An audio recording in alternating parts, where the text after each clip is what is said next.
রাঙামাটির পাহাড়ে কারিগরি পাড়া, এখন আছে কারিগর পাড়া। এই মুহূর্তে আছি সুখ বিলাস পদুয়া দক্ষিণ রাঙ্গুনিয়া চট্টগ্রাম।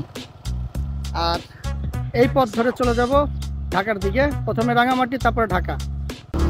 আমরা এখন বান্দরবন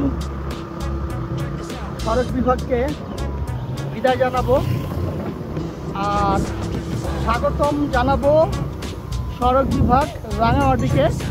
আর আমরা রাঙামাটি ঢুকতেছি। ওয়েলকাম। চলো রাঙামাটি ঢুকতে এই রাস্তাটা কেমন। ম্যাডাম একটু গান গাওয়ার চেষ্টা করতেছে এরকম একটা পরিবেশে, কিন্তু গান গাইতে পারতেছে না।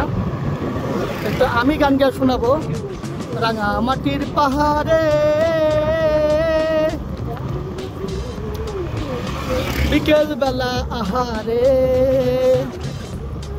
আচ্ছা, শুধু তো যাচ্ছি, আপনাদের সাথে শেয়ার করা দরকার কেমনে কি হইল। আসলে ঘটনাটা ঘটছে বান্দরবন থেকে আমরা ঢাকায় খুব সহজেই আরেকটা রাস্তা দিয়ে যেতে পারতাম, যেটা দিয়ে সচরাচর মানুষ যাতায়াত করে, কিন্তু একটু ব্যতিক্রমভাবে যাওয়ার চিন্তা ভাবনা করলাম। আর সেই জায়গা থেকেই এই রাস্তাটা ধরে আমরা যাচ্ছিলাম ঢাকার উদ্দেশ্যেই। তবে চন্দ্রঘোনা ফেরিঘাট পার হওয়ার পরে যেহেতু কাপ্তাই যাওয়া যাবে, তাই চিন্তা করলাম যে কাপ্তাইটা কেন আমরা যেয়ে আসবো না, আমরা তাই টার্গেট করেছি কাপ্তাই যাব।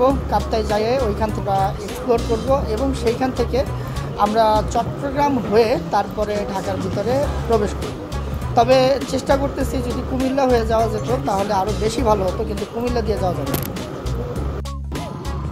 এবার আমরা আছি রাঙামাটিতে। রাঙামাটির দেশে চল, লাল পাহাড়ের দেশে চল। তারপরে কি জানো, এইখানে করে মানাইছে না গো। আচ্ছা, কারিগরি পাড়া, এখন আছে কারিগর পাড়াতে আছি। আর একটা পাহাড়ে ছিলাম একটু আগে, মাত্রই নামলাম। রাঙামাটির সৌন্দর্য এখন আমরা উপভোগ করতেছি। ছোট্ট একটা এলাকা আসছে। আর এখানে কি আছে, বন বিভাগ, মানে কি আশেপাশে কি বনের কোনো আছে হয়তো। রাখাইনি রেঞ্জ, নাম কি রাখাইনি রেঞ্জ। বাবারে বাবা, সামনে না বান্দরবনের দৃশ্য আর এখানে দৃশ্য আলাদা। এটা কিছুটা সিলেটের সাথে আসে। সিলেটের যে আমরা গেলাম না, সিলেটের কিছু মানে সিলেট না, ঠিক ওই শ্রীমঙ্গলের কিছু জায়গার সাথে এটা আসে।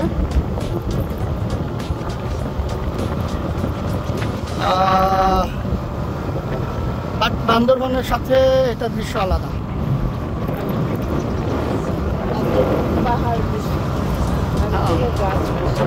এখানে গাছের সাথে পাহাড় আছে, কিন্তু ছোট ছোট, অত বড় না।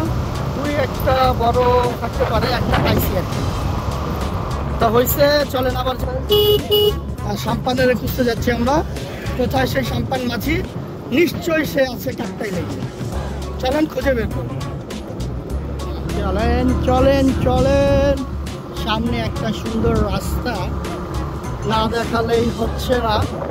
কোথা থেকে নামছি আর কোথায় উঠে যাব। লাল বানু কিন্তু আমাদেরকে নিয়ে যাবে। বাইক আসতেছে, চলেন। Boom boom boom boom boom boom boom. ব্যাপার থেকে খারাই রাস্তা কিছুক্ষণ আগে, মানে আজকে না কালকেই আমরা জয়পুরে এসেছি। সামনে রাস্তা আরো সুন্দর, যত দেখবো তত ভাবে হয়েছে। পিছনে একটা গাড়ি আছে, বাহ, তারাও এনজয় করতেছে।